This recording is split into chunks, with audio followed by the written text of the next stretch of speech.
Okay, I'm getting ready to share the document.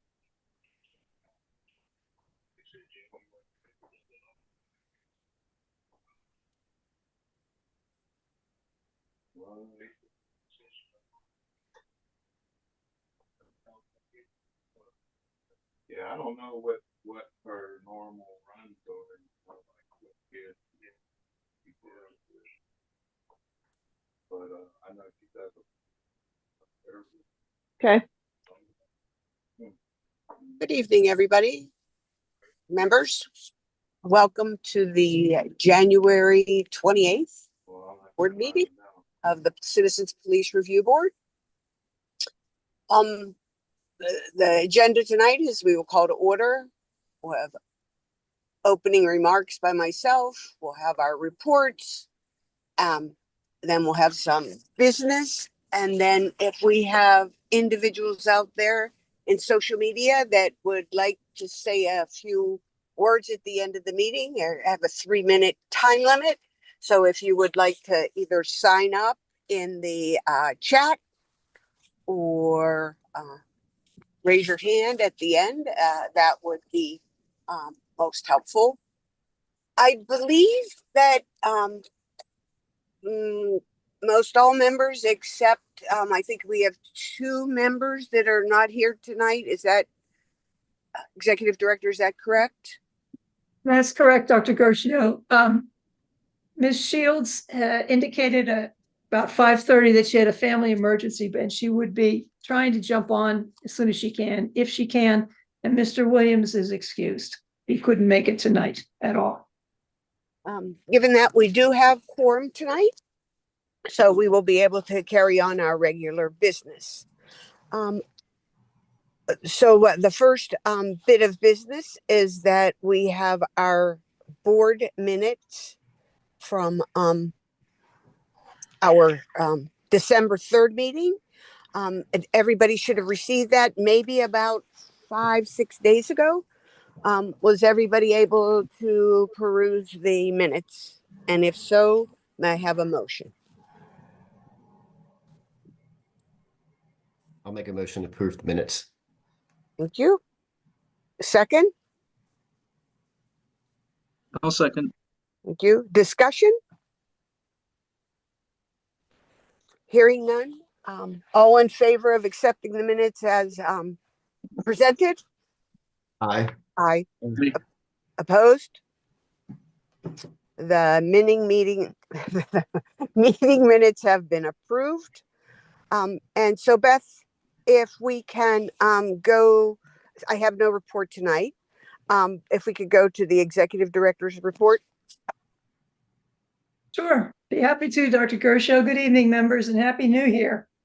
I apologize for the crying in the background if you hear it. Nobody's hurt. Well, first off, want to congratulate Miss Michelle Kircher on her 23 years of service to this board. I believe she has been the longest serving member except for me, but has been just a tremendous asset to the board and the board's work. She is currently the director of intake and our lead investigator. Michelle, it's been a delight working with you. You are a consummate professional, and you're really part of the backbone of this whole organization. And I thank you very, very much. Congratulations on behalf of the board. Thank you. Thank you, Beth. You're welcome. You don't have to toot your own horn. And I echo everything Ms. Pittenger has said and more. Well, I appreciate awesome. it, guys. They're a good team, and Michelle has been consistent through each, variation of the teams that we've had, and I think she's contributed significantly to the continuity and the consistency of our work. It's just very, very grateful that you're still with us, Michelle. Thank you. And with regard to intake, we closed out 2024 with a total of 220 complaints.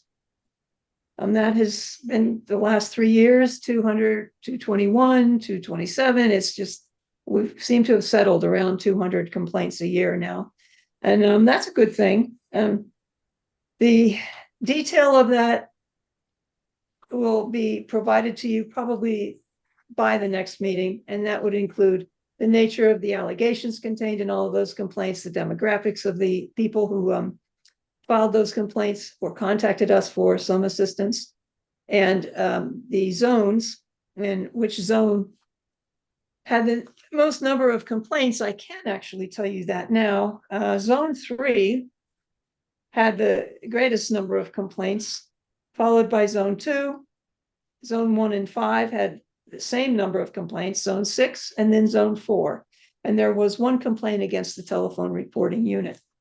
No other specialized units had any complaints filed against them in 2024. This year so far, in the first 28 days of 2025, we've received 29 complaints. 4 of those complaints are, in fact, executive director inquiries that were opened in the first part of January. 2 of them have some high profile characteristics to them. You've probably read about them, but they have not yet been presented to you because they're still in the preliminary inquiry stage.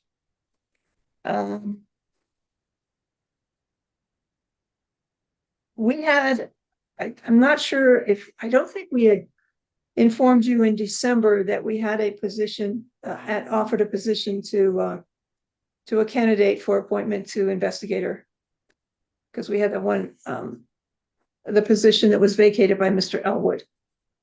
We did offer the position to an individual who's currently a city employee, but unfortunately this morning she has declined that position. So we're back to looking at our resumes and who might be qualified to be appointed to that investigator position. We also have another investigator position that is on hold until we get the current staff position, the open one from Mr. Elwood's leaving, filled. We thought we were ahead of that, but we're not. So we go back to the drawing board on that one. Miss Bridget is not with us. Dr. Gershio, my apology, I didn't note that earlier. But Sherry Bridget, our community liaison, is attending the citywide public safety meeting tonight. We thought that was appropriate. She has worked on her community outreach plan, but because of the conflict with citywide public safety tonight, she'll present that to you next month. That's perfect. Thank you. There's a lot of controversy related to the escalated activity of ICE immigration efforts that are going on across the country. Here in Pittsburgh, I'll give you some background. Back in 2012, 2014, around those years, may I ask, I'm sorry, this is out of decorum, but is this dog, can you hear this dog crying? No. Okay. I just, because it would be terribly rude if I let that go on. Then Chief Harper made a commitment that City of Pittsburgh Police would not participate in ICE-related activities. There was a time where immigrants were being stopped, mostly traffic stops, and their international driving privileges being contested, and that was leading to some people being detained for ICE, and it was very unpleasant for particularly our Hispanic, our Mexican communities. And so he came forth. We all met with the community, and he guaranteed that we weren't going to be enforcing federal law, ICE, the immigration laws. So that there were further incidents related to the police and the community related to ICE over these many years. Now we have a federal administration, national administration that has escalated those activities. There have been reports on social media that Pittsburgh are assisting ICE. They are not. Their unbiased policing policy is clear. that because an immigration violation is a civil violation, it's not a criminal violation. It's also federal law, not state or local law.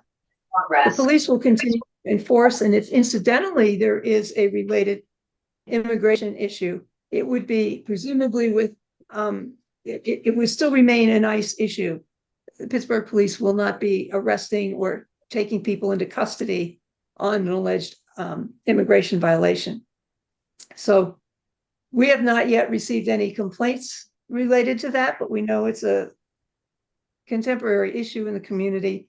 Ms. Bridget did reach out to Casa San Jose, extended our availability to them, and we'll continue to work with that community just to assure them that there is a place they can go if they're having any concerns related to Pittsburgh police involvement with any ICE activities.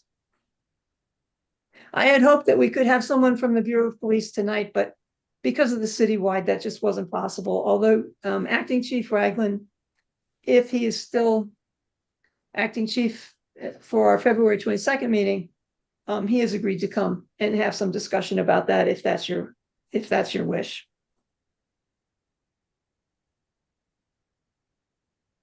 I think that's concludes my report. Unless you have questions for me, I'm happy to take them and answer them best I can. Spencer, I did have a question about the police supporting federal agencies. And I heard them explain, as you did, that they would not support ICE. But I've also seen reporting that other federal agencies are going to be deputized to carry out immigration type actions. And I don't know how the city would apply that if Homeland Security reaches out to them for support, where they probably typically would work with the Homeland Security on maybe other matters. I don't know that to be the case, but I'm just curious do we know if the city has taken any stance on that? Like, it's not necessarily ICE, but it is immigration type actions. It's manipulation. It's a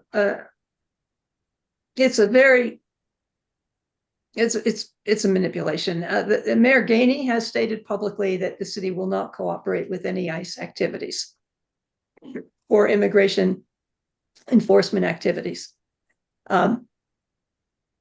I don't know how there are other laws in place, Mr. Robinson, that I'm not sure how that would affect like state statutes and in terms of deputizing a local municipal police department to carry out federal enforcement actions. I don't know, but I'll certainly find out. Ms. Dixon might have some insight to that. I don't know.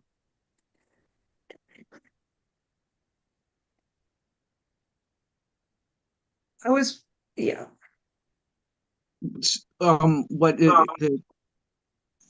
with that again. Sorry. Sure. The discussion now in a rather threatening way to force local and state officials and law departments or law enforcement agencies to enforce federal law, deputizing them. If that would become a voluntary, or if there would be some edict that they could issue that would force law enforcement locally to be deputized by Homeland Security to enforce immigration law. I don't see that. I don't see that happening.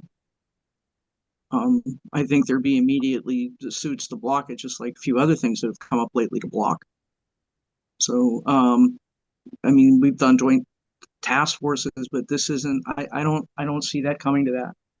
I know he's using DEA and other federal agencies to support ICE, but I don't see him trying to deputize local.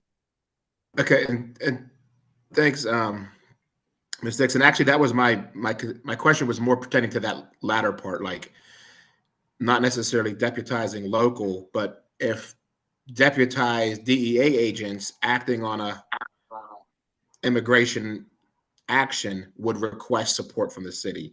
Whereas, okay, yeah, we don't support ICE, but we do work with the DEA in matters.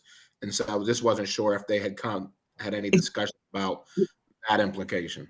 The task force descriptions are pretty specific as to why they're working together, whether it be on investigation for guns or narcotics. I don't see it I don't see them trying to expand it with a task force member. Thank you. But, you know, a lot of things none of us saw coming. Yeah, I got you. But that does make sense, though, that Yeah. there'd have to be some type of agreement in advance that they probably would have to agree to. We'll keep our ear to the ground. If we learn anything or hear anything, we'll certainly inform you. Thank you. Any other questions of our executive director? All right, Steph, you want to hit the agenda?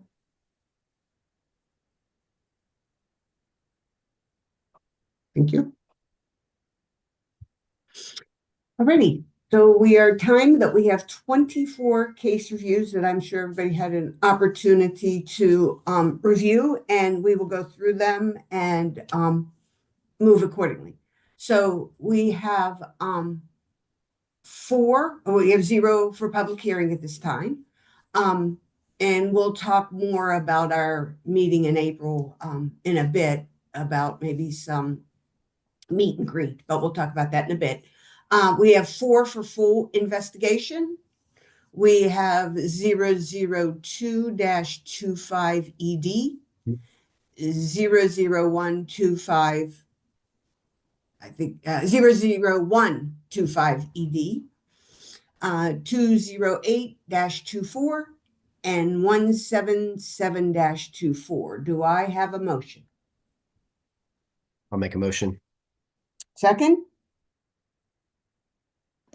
I'll second. Thank you. Discussion, questions, discussion on any of them? Hearing none, all in favor? Aye. Aye. Aye. Opposed? The ayes have it. We have 6 for a 30-day extension of full investigation. We have case number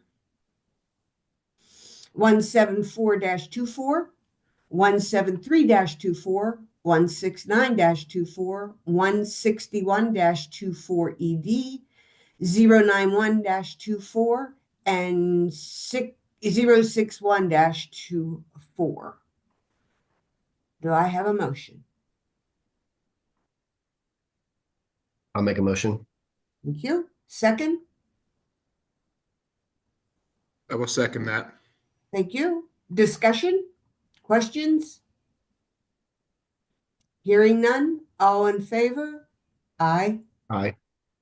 Aye. Ayes have it. The next is we have 4 that are unfounded, and that's case number 17124, case number 11624, case number 093-24, and case number 012-4. Do I have a motion? I'll forward that motion. Thank you. Second? Yeah, second. Thank you. Discussion? Not necessarily a discussion, but I had a question. 11624, it involves the telephone reporting unit. And I know Ms. Pittinger had mentioned the TRU earlier. There was a complaint filed against it. Have we had any other issues with the TRU?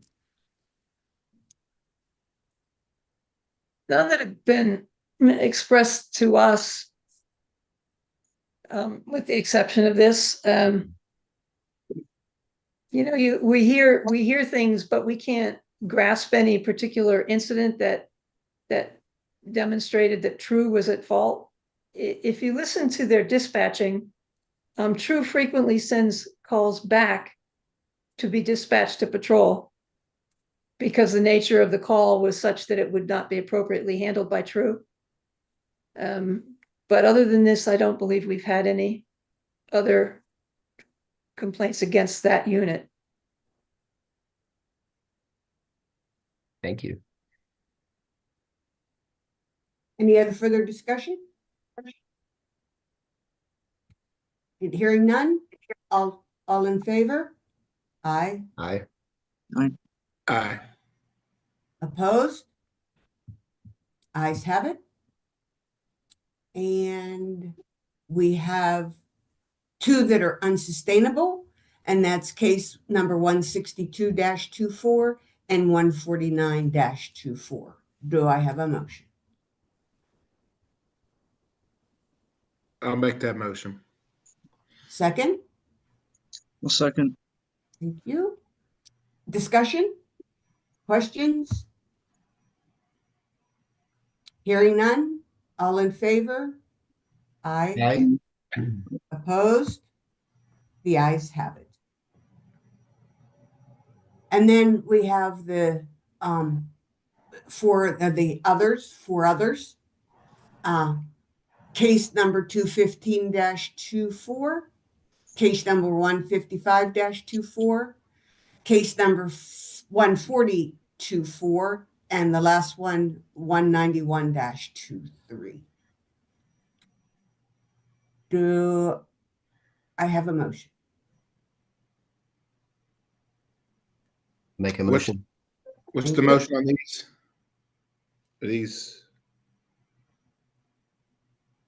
These are just under other, like, dismissed and resolved, rude and discourteous. So. Do we have a second? Sorry. Second. Thank you. Discussion? Hearing none? Sheriff, Yes? you have two here that are for the referral to a rude and discourteous hearing. Mm-hmm. And we would have a total of 4, potentially 5 cases ready for a rude and discourteous hearing. So staff had thought perhaps, if not April, May or June, to conduct that hearing, to invite those people forward. And these two would be included in that group. I agree that it would probably be waiting for the weather to get a little better so that people are encouraged to come out and to speak. And so you're saying that the staff suggesting either May or June? Yeah, April, May, or June, something in a April. milder time. Yes. Yeah. So that was kind of my question on the what was the motion for those ones? So is that as a separate thing, or the fact that that's recommended, do we have to vote on that? Yes, because it would be your disposition of that complaint.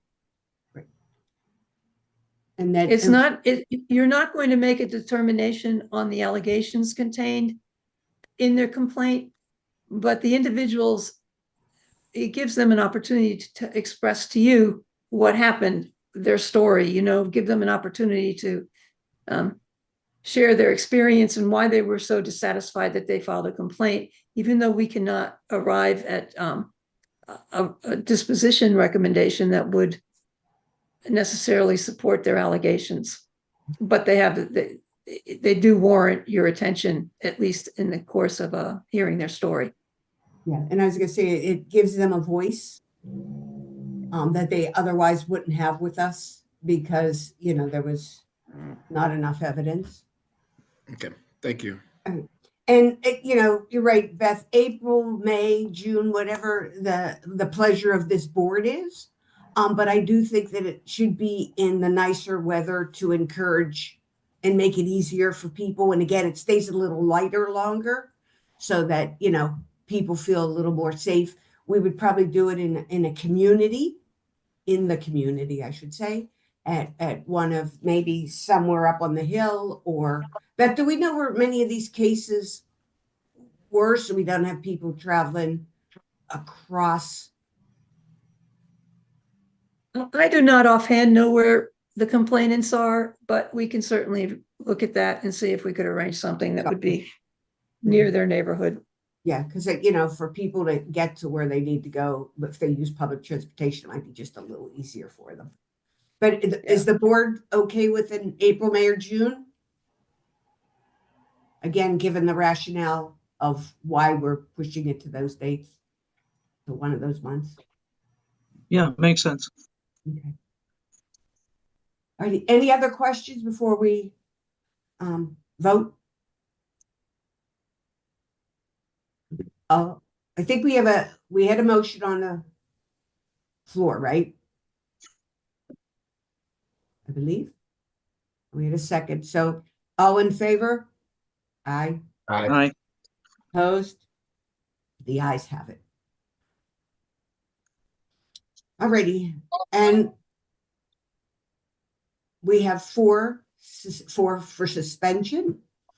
Number 137-24, 125-24 ED, 124-24 ED, and 088-24.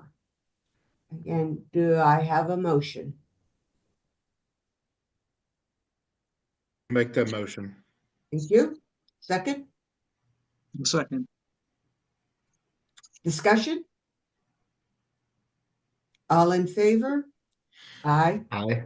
Opposed? Ayes have it.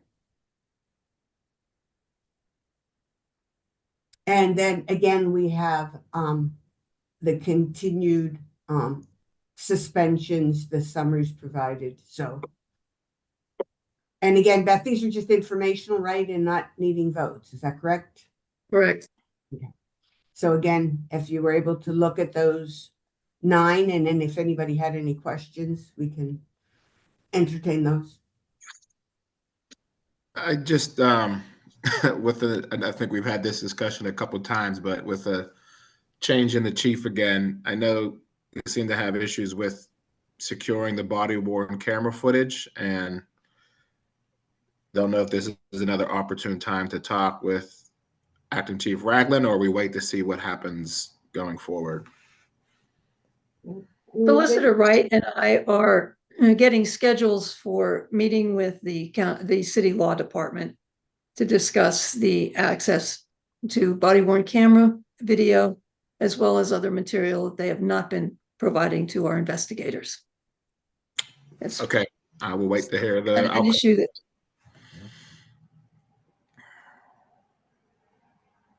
Yeah, it's an issue that they haven't repeatedly gotten back to us, and we had to push the envelope, but that's nothing scheduled as of yet, right? No, it's just getting the lawyers getting their schedules together. This is an issue that it repeats every few years for new administration or new police leadership or new law department leadership. We have to remember that by right, the city ordinance, the enabling ordinance, does enumerate a number of things that you are entitled to in the course of your investigations. We have been obstructed in that pursuit time and time and time and time again. Now that the mechanics of an investigation have been negatively impacted, because if you recall, the board has subpoena power.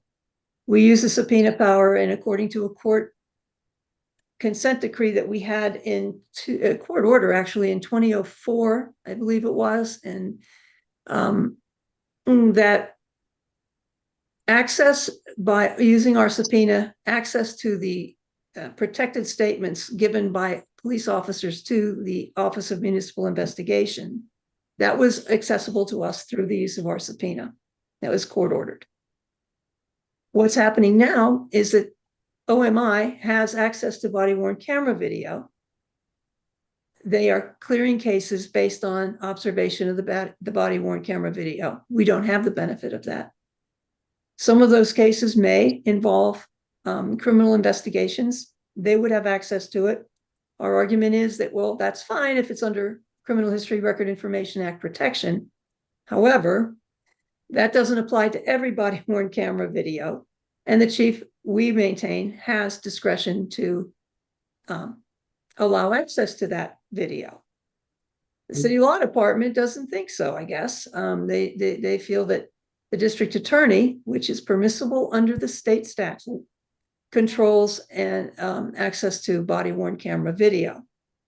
Except that the memorandum of understanding that the city has with the district attorney's office, item 1 clearly says that's not for administrative misconduct purposes. So that if there's administrative misconduct and that's why you want to see the video, that should be permitted. like the DA is not going to make those determinations, but rightfully the DA will make determinations on video that may be protected under CREA because it's an active criminal investigation. So that's one of the issues that we'll be discussing with the law department, but that has become a mechanical structural issue in our investigations because information we used to be able to obtain is no longer being gathered by OMI. So we can't access it. It doesn't exist. So that's a problem. There are other incidental bits of information that we aren't getting anymore from the city as originally agreed and has been practiced over the last 25 years. We're not getting that information either. My understanding is the law department would like to have a discussion about creating a memorandum of understanding, which we have already, but they would like to, I guess, revisit that. So our solicitor, Mr. Wright, and I will sit with the law department and see where we can go with that. But our intention is to be aggressive in securing the information our investigators need to do a comprehensive, legitimate, appropriate, and efficient investigation. Beth, is it their law partner? Is the law department dragging? We're trying to get the appointment and they're not finding a date, or is it a mutual? No. This just started this month where the law department wants to have that meeting. Okay. You may recall that Mr. Ward and I met with the city solicitor a year ago about the same matter. Right. But then things became a little bit disorganized, I guess, because we weren't sure that Mr. Ward would be staying. And as it turned out, he didn't. He left and we were able to engage Mr. Wright. So Mr. Wright getting up to speed. And then we had most recently a number of subpoenas issued that they did not honor, which we didn't expect them to because it was body-worn camera video, that renewed that quest. So it's a mutual thing. They're not dragging their feet about meeting. No, they're willing and they want to meet. It's all good in that regard. Right. So hopefully we think within the next month or so, we're hoping. Yeah, definitely. We're hopeful we can meet next month. Cool. A couple of weeks. Yeah. Yeah, it is. Next week is next month. So yeah. Yeah. Thank you. Alrighty. So just as an announcement, our next regular meetings at 6 p.m. on February 28th. Again, while the weather is still kind of yucky out there, we seem to get our quorums through Zoom. So we will do that February, possibly March, but know that either April, May, and June, at least one, maybe two of those will be out in the community. And there will be one that would coincide with a public hearing for discourteous and, so give people their voice. Any other announcements from the board before we move to public comment? Rochelle? Yes. Did you want to address a gathering for everybody, a meet and greet? Oh, that's right. I'm sorry. I brought that up at the beginning and forgot about it. Yes, you did. Yeah. And there was a while back, we talked about maybe doing a meet and greet for every, the community to get to meet the board members and the staff and all of that. And if that's still the board's pleasure, again, we could do it April, May, or June, depending on which one we choose to have our public hearing. So we would either have maybe an April and a June, or a May and a June, or an April and a May. So what's the board's pleasure? Do we think it's a good idea? Do we not? I'm open to that. I'd like to do that. Yeah, that's no problem. Okay. And again, we can do it at one of the community sites that, where we think we might get the most amount of people. Beth, are we thinking maybe up on the hill? Possibly? Yes, I think it would be worth our while to inquire of the the Grayson Center. It's a great facility, it has parking. And they have an affiliate, the community, I never say it properly, I suppose, but they do catering. They have refreshment that we could support their effort as well. And it's a good location. We'll look into that. Would you like to consider that for April? If we did it in April, and they say that even if we were to conduct a rude and discourteous hearing as part of your regular business meeting, which is typically what the board has done, unless there were, 25 or 30 people involved, and we only have a handful for this. We could do it the same night. It would be nice to have individuals there that are using the service as well and letting have further discussion with them.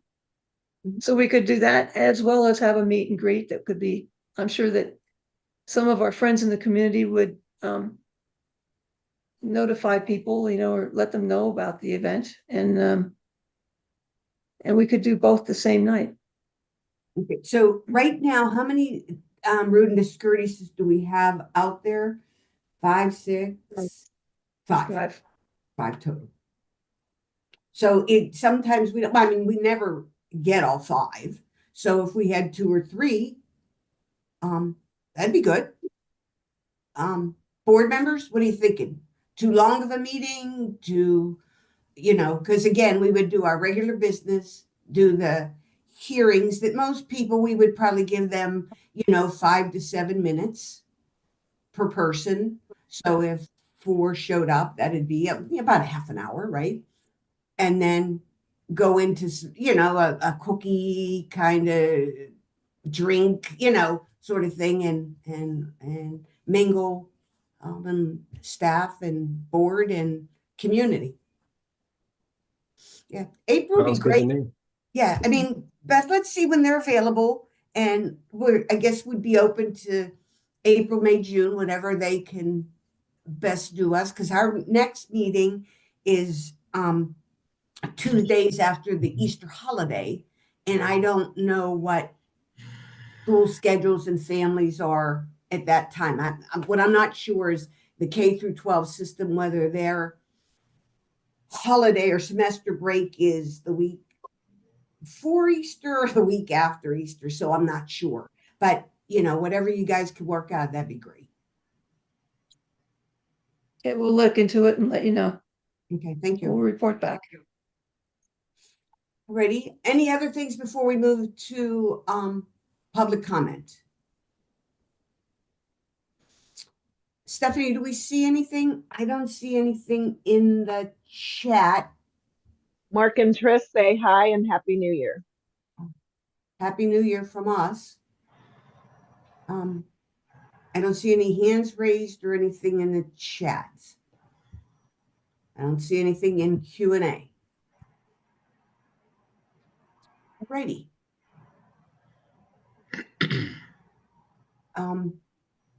All right, we have when the next meeting is, or perhaps, we know when it is. It's the 2 days after Easter. And we'll see whether we're in the community, but our February one is the 28th. Alrighty. Do I hear a motion to adjourn us at 6:40 p.m.? I'll make the motion to adjourn. Thank you. Second? I'll Second. second it. Okay. All in favor? Aye. Aye. Opposed? Thank you, folks.